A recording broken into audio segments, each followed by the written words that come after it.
بارك الله فيكم نبينا دربنا السلام عليكم ورحمة الله وبركاته وبليس آخرة بليتي آخرة كم بي الدنيا كان رتي أرقمت النجين ربي الكن الراقو يا ربك كسنجر تنتسن الرهجرات نقام لي همان سنين أرقين خيري ملي بسم الله شرين سن التنفين فيديو قباب دودا نبينا دربنا حقاد ماتي أردفا رقفة أمانة الله عليكم gizee nuti amma keessa jirru obboleessa koo obboleettii koo gizee gumni jabaatudha gizee seefiyyaa keessa jirra gizee howwi cimaa jirudha innis maa inni yoo jettan howwi jabaachuun qorri jabaachuun milikkita maalirraa akka ta'e waliif ibsinaa dhaggeeffadhaa barakallahu fiikum اشتكت النار إلى ربها فقالت النار أكل بعضي بعضا ibidduma jahannama kanati obboleessa koo obboleettii kanko gara rabbii sitti waa imatte rabbii sirra fiqaada eeyyama barbaadde maal jette gariin koo garii nyaateera afuura baafachuu nafasanaa kenni afuura baafachuun barbaada jette ibiddi jahannama rabbina jaanu haa baasu achiin rabbil izzi wal jalaal fa'azina lahaa nafasayni fiqaada godheefe afuura lama baafachuu نفس في الشتاء ونفس في الصيف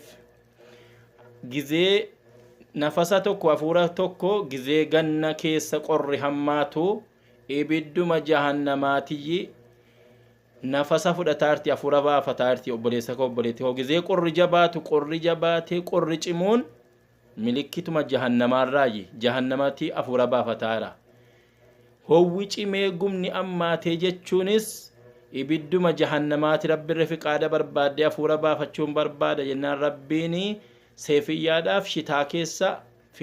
afuura baafadhaa jedhee rabbiin fiqaada godhee fi ibidduma jahannamaa kana obboleessa koo obboleetti koo gumni jabaachuun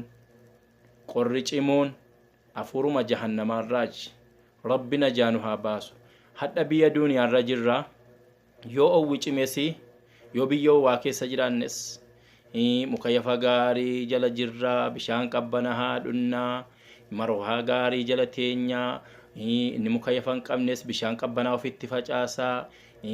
mazallaa gaarii jala jechuudha muka qabbana qabu jala taa'e aara galfata obboleessa koo obboleettii kanko biyyi duuniyaa guba hin jedhamu wallahi gumni isa biyya aakiraat rabbina jaanu haa baasu isa guyyaa gaafa dhaqaniitti wal galanii jahannama kana keessatti warri jahannamaa jiran wanti jarri dhugu waan gubaadha jiran